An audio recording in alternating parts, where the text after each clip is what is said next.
The shuttle from Napa County Airport dropped me at the vineyard gate, and the air already smelled off too much perfume cutting through the grapevines. I followed the gravel path toward the tasting room heels, sinking briefcase swinging. Through the open barn doors, I saw Mom behind the counter, eyes puffy, polishing the same wine glass again and again. Dad sat on a stool, his hands trembling so hard the ice in his water rattled. Then Peyton's voice sliced through the room like a corkscrew. "Get out, this is our tasting tour now." Chase leaned against the bar, arms crossed, laughing like he'd just hit the jackpot. The tourists froze mid-sip. I pushed through the side door, the one the harvest crew uses, and every head turned. Silence fell heavier than the afternoon heat. "My name's Morgan Ellis. I'm 38, a real estate attorney who closes seven-figure deals before breakfast. 2 weeks ago, I handed my parents the keys to a cottage tucked inside this Napa vineyard, $450,000 paid in full, theirs for their 40th anniversary. I set it up quietly, a trust in their names, co-op dues, prepaid for 20 years, fridge stocked with their favorite Pinot. I wanted them to wake up to rows of vines instead of overdue notices. I never told anyone else." Now Peyton waved a laminated tour schedule like a trophy, and Chase pocketed a tip jar already stuffed with 20s. Mom's whisper barely carried Morgan. Dad couldn't even look up. I stepped fully inside the door, creaking shut behind me. The laughter stopped. That's when the truth walked in. Drop a comment if your family ever turned a gift into their side hustle. Did you fight back or walk away? Share your story below, and let's see how many of us have been there. Growing up in a double-wide trailer outside Fresno, the kind with aluminum siding that rattled every time a semi roared down Highway 99, taught me early how money disappears. Dad fixed tractors at the co-op until his back gave out, and Mom graded papers under a single lamp to save on the electric bill. I was the kid who balanced the checkbook at 12, who already knew the difference between past due and final notice. My brother Chase came 2 years later, easy smile, big dreams that never landed. While I studied for the LSAT on leftover cafeteria trays, he drifted from community college to sales gigs that promised commissions but delivered pink slips. Law school buried me under loans thicker than the Fresno fog. I paid them down by clerking nights, then landing a junior associate position in Sacramento, a 2-hour commute each way. Chase called during my first major closing. His car had broken down again. Needed $1,000 to keep the repo man away. I wired it from the parking garage. That became the pattern. He failed the real estate exam, sent another $1,000 for the retake. Startup idea for custom phone cases, $3,000 for inventory that gathered dust in his garage. I told myself it was an investment in family, not enabling. Then Peyton arrived. Chase met her at an influencer meetup in LA. She posted ring light selfies and talked nonstop about brand partnerships. Their wedding vision board screamed luxury vineyard venue, string quartet designer gowns. My parents offered the trailer backyard. Peyton laughed it off. Venue deposit $5,000 from my bonus. Dress alterations 2 more. Honeymoon fund just to get them started, another 4. Venmo notifications pinged like slot machines. Peyton for content, camera, Chase for networking event. I transferred without hesitation, smoothing over the sharp edges of their chaos. By 35, I was on partner track, closing commercial deals across California. Chase drifted jobless. Peyton's follower count climbed, but the sponsorships never covered rent. I bought him a used pickup, reliable, he said, for a delivery side hustle. Title in his name, payments from my account. When the engine seized 6 months later, he needed another ride. I stopped asking why. The vineyard cottage surfaced through a client flipping agricultural land. Tucked at the end of a private row in Napa Valley, stone walls, wraparound porch, overlooking Cabernet vines, priced at $450,000. I saw Dad's tired eyes light up at the listing photos. Mom traced the kitchen island on the printout like it was porcelain. Their 40th anniversary was coming up. I wanted them trading overdue notices for sunrise over grapes. I structured the trust carefully, parents as lifetime beneficiaries, me as trustee with removal powers in case of interference. Co-op dues prepaid 20 years into a dedicated account. HOA, equivalent managed through the Vineyard Collective, no short-term rentals ever. I closed escrow quietly, flew in contractors for fresh paint, stocked the wine fridge with their favorite local Pinot, and tucked a note in the utensil drawer. For lazy mornings and louder laughs. Love, Morgan. I told no one, not even Chase. On the anniversary eve, I drove them up from Fresno, 3 hours along I-5, Dad gripping the armrest like a kid. We pulled through the gates at dusk.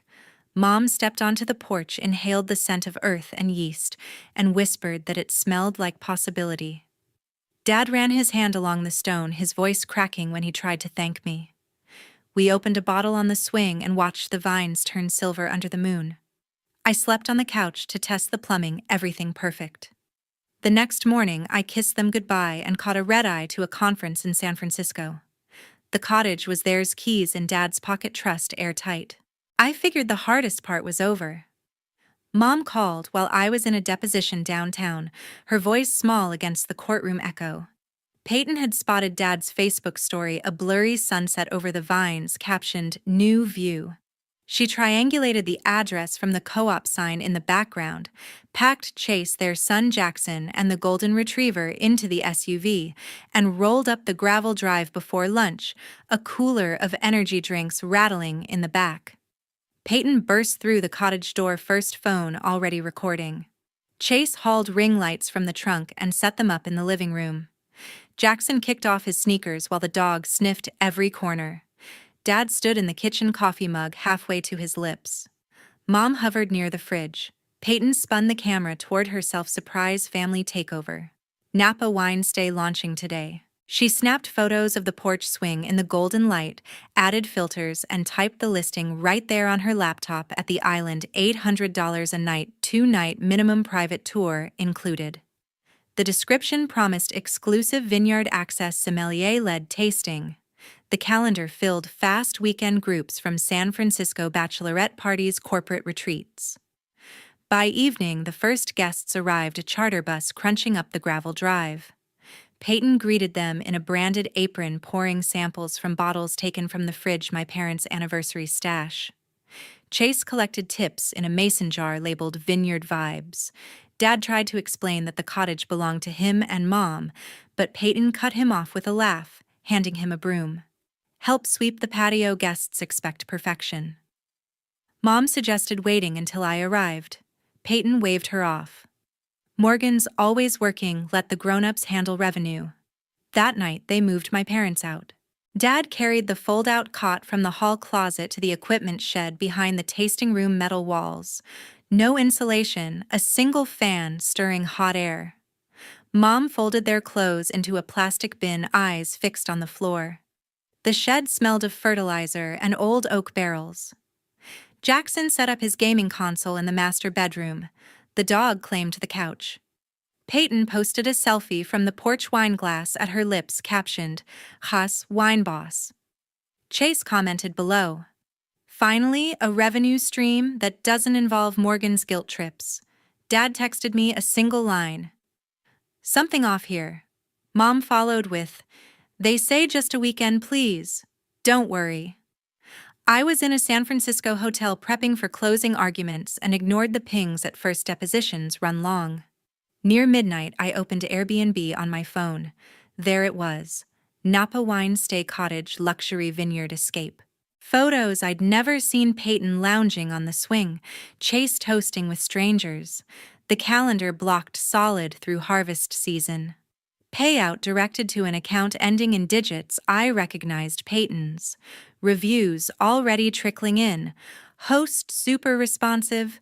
Best hidden gem. I scrolled the guest list, 24 people checking in the next day alone. The cottage I'd wired every penny for now had a lockbox code posted in the listing. Dad sent another text, shed hot. Mom added a whisper-thin voice note. They changed the Wi-Fi password. I stared at the screen until the letters blurred, thumb hovering over call.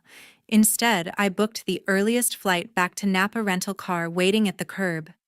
The plane hadn't even taxied when Peyton posted another story to her group, clinking glasses on the porch tagline, manifesting generational wealth.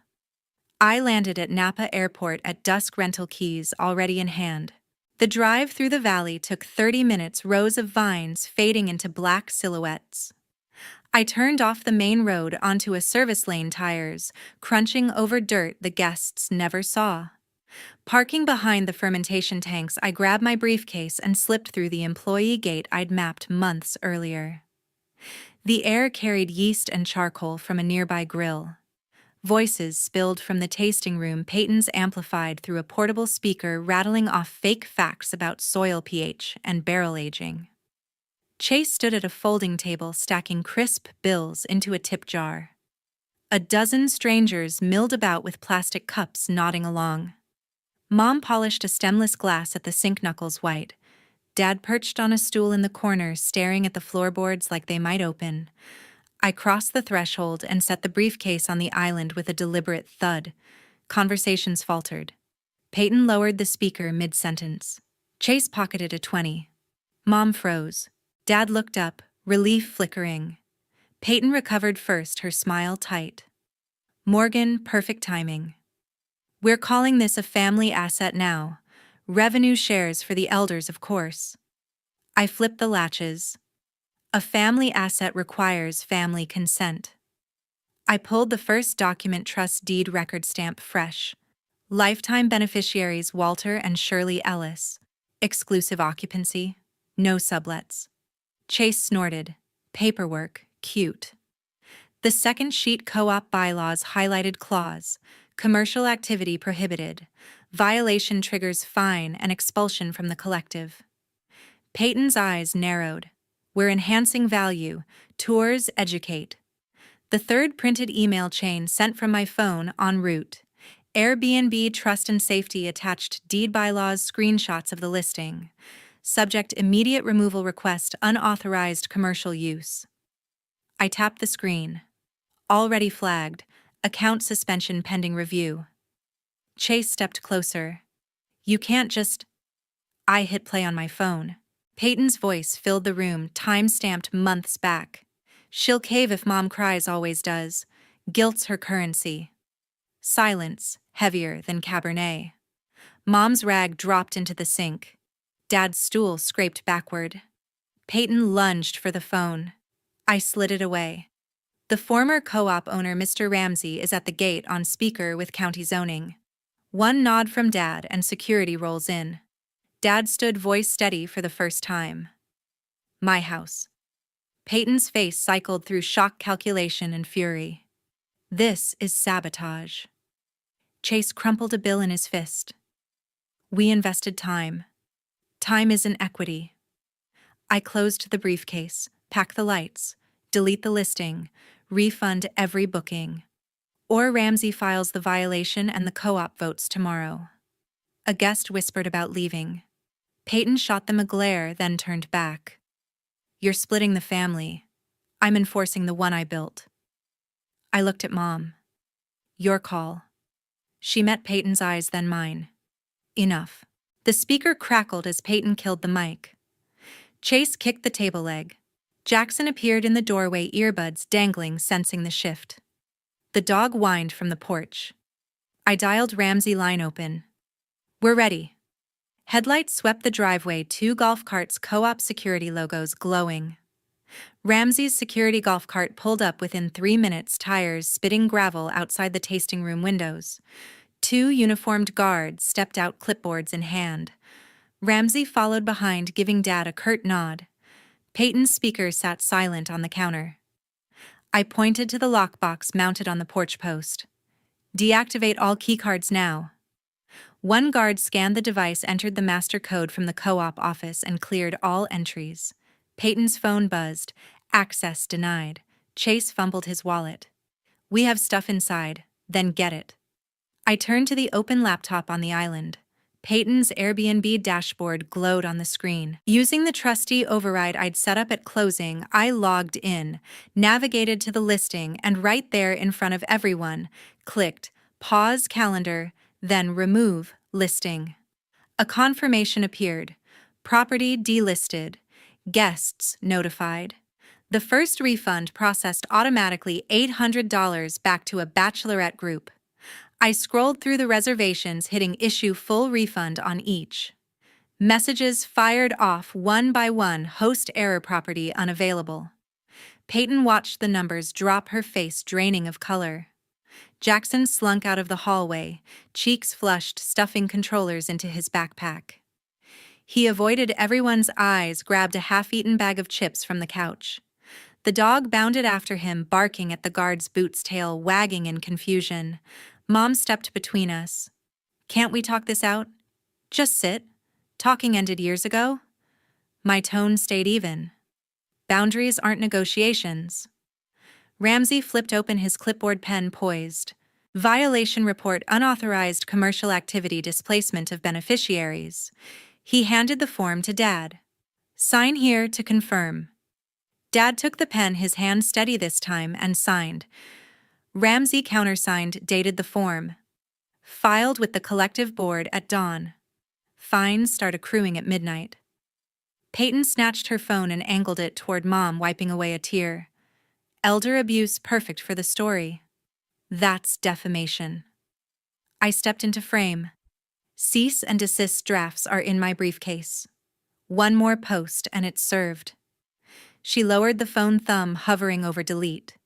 Chase yanked a duffel from under the table, zipped it hard. He pulled the cottage key from his pocket and hurled it into the grapevine's metal, flashing once before disappearing among the leaves. Guests shuffled out quietly, murmuring apologies as they climbed back onto their bus. The engine revved, taillights fading down the drive. I started cleaning up, rolled up the vinyl tour banner with Peyton's smiling face, and dropped it into the trash. Wiped lipstick stains off the mirror with the rag Mom handed me. Swept bits of cork and confetti from the floorboards.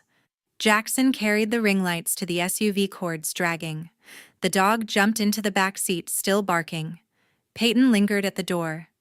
"You'll regret isolating them." "They're not isolated." I reset the Wi-Fi router to the original password. "They're home." Chase slammed the trunk. Peyton climbed into the passenger seat, door thudding shut. The SUV roared to life, kicking up dust as it sped toward the gate. Ramsey watched until the taillights disappeared, then tipped his hat to Dad. Mom exhaled, her shoulders sinking. Dad leaned against the counter, scanning the empty room. I stacked the refund confirmations into a folder and slid it beside the trust documents. The tasting room fell silent, only the hum of the fridge and the faint chirp of crickets outside. My phone buzzed before sunrise, its glow washing over the dark ceiling of the guest room where I'd crashed after the chaos. TikTok alerts piled up, Peyton live from a dingy motel, eyes swollen, vineyard filter slapped over a plain wall. My sister stole our parents' vineyard dream, evicted us in front of strangers, all for control. Hashtags spread fast. Ha, sister betrayal. Ha, family. Greed. Ha, vineyard theft. Viewers flooded the comments, outrage, empathy, collab tags, everyone chasing the drama. I screenshotted the stream and sent it to my firm's media attorney with a short note. "Prepare cease and desist for defamation and harassment." The draft included timestamps, fabricated claims of elder abuse, and a demand for immediate removal. My partner replied within minutes, filed electronically, served via certified mail. Chase texted from a coffee shop, Wi-Fi, headed to Sacramento for a sales interview, warehouse distributor, solid benefits. Don't sabotage. I searched the company's HR portal and forwarded the live link anonymously. Potential hire involved in public dispute. The confirmation email came quick, application paused pending review, video raised concerns. Peyton pivoted again, launching a burner profile under Valley Secret Stay.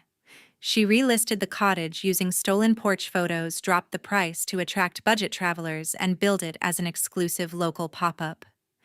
Bookings trickled in, couples, solo wanderers. Ramsey spotted the ad during his daily scan, cross-checked images with the co-op database, and alerted the board. A virtual vote followed, permanent revocation of her listing rights and IP ban on future attempts. I compiled the dossier fake account data metadata matches prior violations and uploaded everything to Airbnb's enforcement portal. Their escalation team responded fast. Profile terminated, payments reversed. User blacklisted. Dad sent a photo, rows of Cabernet deepening to purple, leaves curling in the wind. No caption needed. Mom followed with one of her own feet dangling from the porch edge, a glass of fresh juice in hand, horizon stretching endless green. Peyton bombarded the extended family chat with voice notes, spinning the eviction into abandonment. Cousins chimed in, some defensive, others silent. I muted notifications and set Do Not Disturb on the thread. Chase attempted a video call from the highway, signal shaky. I declined, replying, "Handle your own references." Ramsey emailed the official notice, co-op seal, bold print, no right of appeal. Dad printed it and pinned it to the fridge like a quiet victory. Mom started blending small batches of her own wine for fun. Dad tuned the old radio static, fading into music. I set up geofence alerts on the property app to ping if unfamiliar vehicles approached the gate. Peyton's final post fizzled, vague rant. No traction, deleted within hours. Chase pushed more resumes, online responses drying up from the viral fallout. Peyton scrubbed her grid, shifted to random lifestyle posts, engagement flatlined. Dad sent another picture, dawn mist lifting off the soil, promise heavy in the air. The fallout lingered in faint echoes, but the vines grew stronger, roots deepening into protected ground. I archived old emails, cleared out the noise. Mom's next photo showed the swing occupied, a book open on her lap. Dad's followed, tools laid out neatly for minor repairs, quiet satisfaction in the frame. Peyton filed restraining orders, dismissed for lack of evidence. Chase crashed with college friends, juggling gig work. Ramsey reset the gate code, shared it only with trusted hands. I reviewed the trust annually, adjustments minimal. Dad tested sugar levels in the grapes with a handheld meter. Mom hosted casual tastings, laughter drifting across the rows. The digital storm passed, leaving the cottage untouched, the air crisp with renewal. Harvest season arrived early that year, clusters bursting beneath a relentless sun that gilded the valley. Dad gathered a few longtime co-op friends for an intimate tasting in the stone cellar. No tickets, no filters. Mom uncorked bottles she'd cellared for decades, passing glasses as she retold stories of their first county fair date. Ramsey brought a crate of his private reserve, clapped Dad on the back, laughing about shared tractors and teenage pranks. I exited the extended family chat for good, archiving threads thick with blame. Blocked Peyton's numbers, Chase's burners, even Jackson's gaming handle to stop the steady drip of guilt. Divorce papers crossed my desk. Peyton filing for irreconcilable differences, no community property left to divide. Chase waived contest, packed a single duffel, and crashed on a former coworker's futon in a weathered Fresno duplex.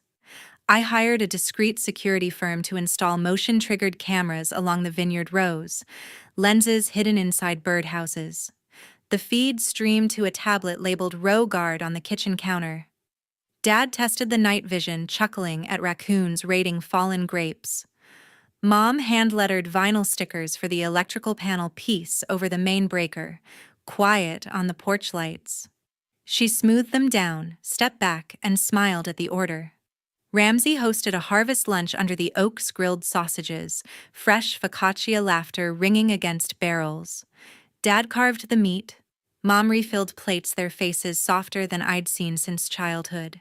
Chase emailed a plea for a LinkedIn endorsement, entry-level logistics job. I left it unread, let the algorithm bury it. Peyton resurfaced on a budget vlog platform peddling discount beauty dupes from a fluorescent apartment. Views stalled in the low hundreds, comments off. Dad invested in a small crusher, pressing the first bins himself, juice running deep purple into steel tanks. Mom bottled samples for neighbors, corked with twine and handwritten tags. I scheduled quarterly trust reviews, flew up unannounced to walk the rows, check soil data, and adjust irrigation timers. Dad pointed out new shoots. Mom offered sun-warmed figs from her pocket. Ramsey upgraded the gate keypad, issued new codes only to crew and family. Laminated signs appeared, private property, no tours. Chase drifted through temp agencies, warehouse shifts, paycheck to paycheck. Peyton's ring light gathered dust in a closet. Dad rebuilt the porch swing, sanded it smooth, added cushions Mom chose from a local artisan. They tested it at twilight, creaking gently under shared weight. One crisp evening, I stood outside the tasting room, boots crunching gravel, watching through the glass. Dad cued an old vinyl from their wedding night. Mom rose, took his hand. They swayed slow, her cheek on his chest, his palm steady at her waist. Golden light spilled across the floorboards, vines framing them like a living portrait. The dog snored by the fire embers, whispering low. Boundaries aren't cruelty. They're the framework of lasting love. I once believed money could mend fractured ties, each transfer a stitch in a widening tear. But stitches rot when wounds keep reopening. Precision in paperwork, clarity in silence, refusal to finance chaos. These are what finally sealed the breach. The cottage thrives because entitlement was evicted, not indulged. Family isn't a balance sheet. It's a garden you tend or let overrun. Ours grows Cabernet and calm, now roots sunk deep in soil, no longer tainted by expectation. Gifts should elevate, not enable. Peace is earned one locked gate, one deleted contact, one honest harvest at a time.